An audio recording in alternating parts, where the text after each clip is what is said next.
যাকে রাষ্ট্রদ্রোহী বানিয়ে জেলের অন্ধকার প্রকোষ্ঠে পাঠানোর চূড়ান্ত ছক সাজানো হয়েছিল, আজ কিনা তাকেই রাষ্ট্রপতি করতে মরিয়া একদল ঝানু রাজনীতিবিদ। বঙ্গভবনের অন্দরমহলে বসে রাষ্ট্রপতি শাহাবুদ্দিন চুপ্পু আর তারেক রহমান কোন সেই গোপন দলিলে সই করেছিলেন, ২৪ ঘণ্টার এক আল্টিমেটাম কিভাবে তাসের ঘরের মতো গুড়িয়ে দিল বছরের পর বছর ধরে বোনা সব ষড়যন্ত্র। ক্ষমতার তার এই ভয়ঙ্কর দাবার চাল, বিশ্বাসঘাতকতার অবিশ্বাস্য গল্প এবং ড ইউনূসকে নিয়ে পর্দার আড়ালে চলা সেই রুদ্ধশ্বাস রাজনীতির পোস্টমর্টেম করতে আজ আমরা হাজির হয়েছি। ভিডিওটি শেষ পর্যন্ত দেখুন, কারণ আজ এমন কিছু গোপন নথি আমরা প্রকাশ করতে যাচ্ছি যা বদলে দেবে আপনার রাজনৈতিক সমীকরণ। বাংলাদেশের ক্ষমতার অলিন্দে গত কয়েক মাস ধরে যা ঘটে চলেছে তাকে এক কথায় বলা যায় পলিটিক্যাল থ্রিলার। ৫ই অগস্টের রক্তক্ষয়ী বিপ্লবের পর জাতি যখন স্থিতিশীলতার স্বপ্ন দেখছিল, ঠিক তখনই বঙ্গভবনের ৪ দেওয়ালের ভেতরে বোনা হচ্ছিল এক বিষাক্ত নীল নকশা। এই ষড়যন্ত্রের মূল লক্ষ্যবস্তু ছিলেন ড মোহাম্মদ ইউনূস। বিশ্বজুড়ে যার ভাবমূর্তি বাংলাদেশের পরিচায়ক, তাকেই নিজ দেশের রাষ্ট্রদ্রোহী প্রমাণের এক নজিরবিহীন খেলায় মেতেছিলেন খোদ রাষ্ট্রের প্রধান অভিভাবক। কিন্তু একজন রাষ্ট্রপতি কেন তার সরকারেরই প্রধান উপদেষ্টার বিরুদ্ধে এমন মরণ কামড় দিতে চাইলেন? এটি কি কেবল ক্ষমতার লড়াই, নাকি এর পেছনে লুকিয়ে আছে কোনো ব্যক্তিগত জিঘাংসা বা অন্য কোনো অপশক্তির মদদ? অনুসন্ধানী দৃষ্টিতে তাকালে দেখা যায় এই ষড়যন্ত্রের জাল অনেক গভীরে বিস্তৃত। চুপ্পুর প্রতিটি পদক্ষেপ ছিল অত্যন্ত পরিকল্পিত, যার লক্ষ্য ছিল ড ইউনূসকে আন্তর্জাতিকভাবে বিতর্কিত করা এবং অভ্যন্তরীণভাবে আইনি জালেবন্দি করা। এই ষড়যন্ত্রের পরতে পরতে জড়িয়ে আছে বিশ্বাসঘাতকতা আর নোংরা রাজনীতির গন্ধ। ঘটনার সূত্রপাত গত ২৬শে ফেব্রুয়ারি। ঢাকার সুপ্রিম কোর্ট প্রাঙ্গণ থেকে যখন খবরটি প্রথম চাউর হয়, তখন অনেকের কাছেই তা অবিশ্বাস্য মনে হয়েছিল। সুপ্রিম কোর্টের প্রখর ধীসম্পন্ন আইনজীবী ব্যারিস্টার শাহরিয়ার সরাসরি রাষ্ট্রপতি শাহাবুদ্দিন চুপ্পুর গদিতে আঘাত হানেন। সংসদ সচিবালয় এবং আইন সচিবের দফতরে পাঠানো তার সেই নোটিশটি ছিল মূলত একটি পলিটিক্যাল ডেথ ওয়ারেন্ট। শাহরিয়ার তার নোটিশে অকাট্য প্রমাণাদি উপস্থাপন করে বলেন, শাহাবুদ্দিন শপথভঙ্গ করেছেন, তিনি জাতির সামনে নির্জলা মিথ্যাচার করেছেন। একজন রাষ্ট্রপতি যখন জুলাই বিপ্লবের শহীদদের রক্তকে উপহাস করেন এবং সেই গণ অভ্যুত্থানের আইনি বৈধতা নিয়ে বিতর্কিত মন্তব্য করেন, তখন তিনি আর রাষ্ট্রপতি থাকেন না, হয়ে ওঠেন সংবিধানের শত্রু। ব্যারিস্টার শাহরিয়ারের ২৪ ঘণ্টার সেই চরম হুঁশিয়ারি বঙ্গভবনের নরম গদি থেকে চুপ্পুর পতনকে ত্বরান্বিত করেছে। এটি কেবল একটি নোটিশ ছিল না, এটি ছিল রাষ্ট্রের পবিত্রতা রক্ষার এক আইনি জিহাদ।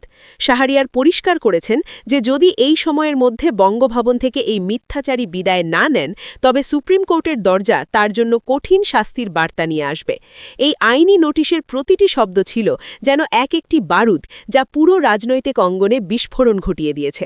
আইনি লড়াই যখন কোর্টরুমে বন্দী, ঠিক তখনই রাজপথের দাবানল ছড়িয়ে দেন বৈষম্য বিরোধী ছাত্র আন্দোলনের অন্যতম কাণ্ডারি নাহিদ ইসলাম।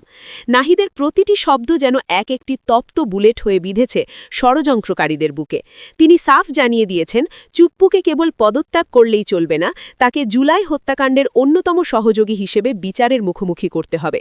অনুসন্ধানী নথিপত্র বলছে, জুলাইয়ের সেই কাল রাত্রিগুলোতে যখন ঢাকার রাজপথে ছাত্রদের রক্তে রঞ্জিত হচ্ছিল, তখন বঙ্গভবনের জানালা দিয়ে সেই দৃশ্য তাকিয়ে দেখেছিলেন চুপ্পু।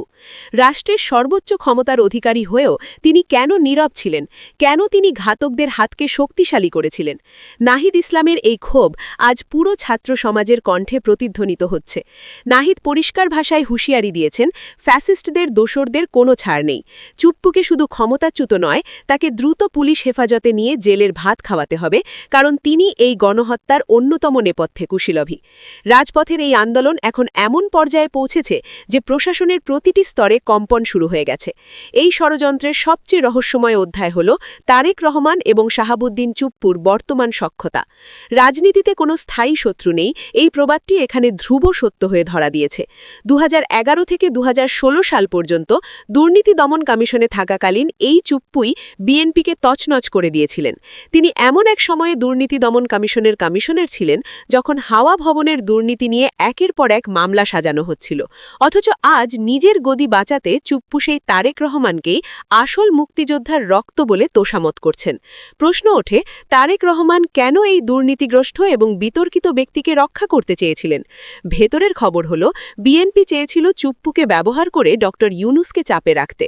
তারা ভেবেছিল সংবিধানের দোহাই দিয়ে ডক্টর ইউনূসকে একা করে দিতে পারলে দ্রুত ক্ষমতার চাবিকাঠি তাদের হাতে আসবে। কিন্তু এই অতি চালাকি এখন তাদের জন্য বিশাল এক মরণ ফাঁদ হয়ে দাঁড়িয়েছে। রাজনৈতিক বিশ্লেষকরা মনে করছেন তারেক রহমান নিজের জামে নিজেই আটকে গেছেন। এই আতাতের ফলে বিএনপির তৃণমূল কর্মীদের মধ্যে তৈরি হয়েছে চরম অসন্তোষ, যা যে কোনো সময় বড় ধরনের বিদ্রোহের জন্ম দিতে পারে। ভিডিওর এই অংশে ছোট্ট একটা অনুরোধ, এই ধরনের অনুসন্ধানমূলক ভিডিও পেতে নিউজ বিডি লাইভ এখনই সাবস্ক্রাইব করুন।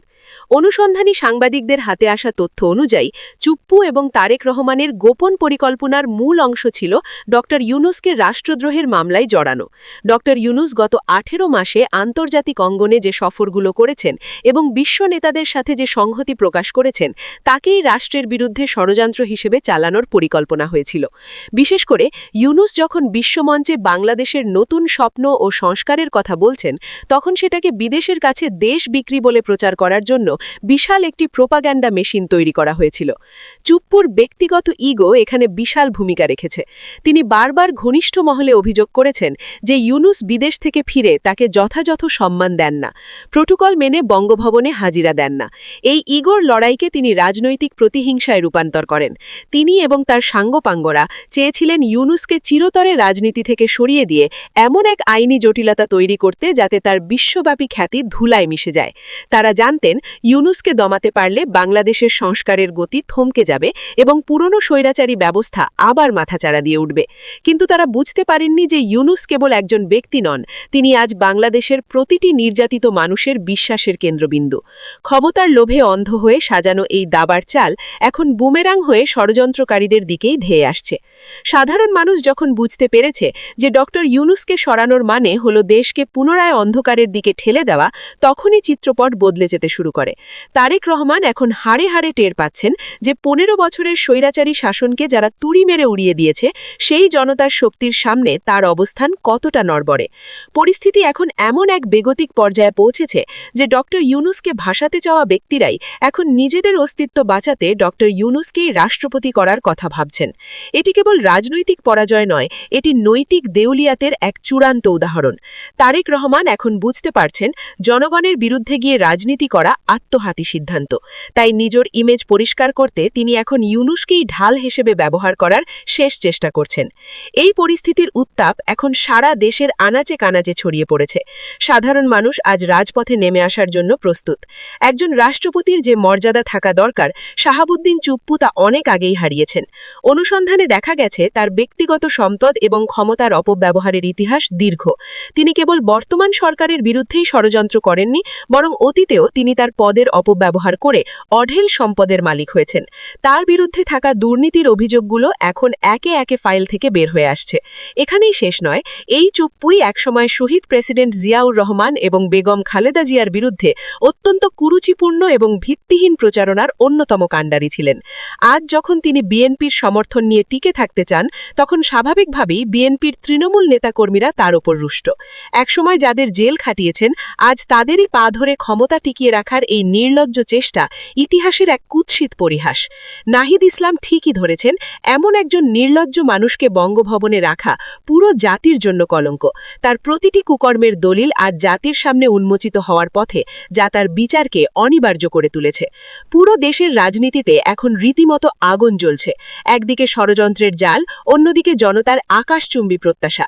শাহাবুদ্দিন চুপ্পু ভেবেছিলেন বিলাসী জীবন আর রাজনৈতিক আতাত দিয়ে তিনি আজীবন বঙ্গভবনে কাটাবেন, কিন্তু তার সেই ভেলকি এবার আর কাজে আসেনি। তাকে এখন চরম লজ্জার সাথে বিদায় তো নিতেই হচ্ছে, সেই সাথে জেলের অন্ধকার ঘরও তার জন্য অধীর অপেক্ষায় রয়েছে।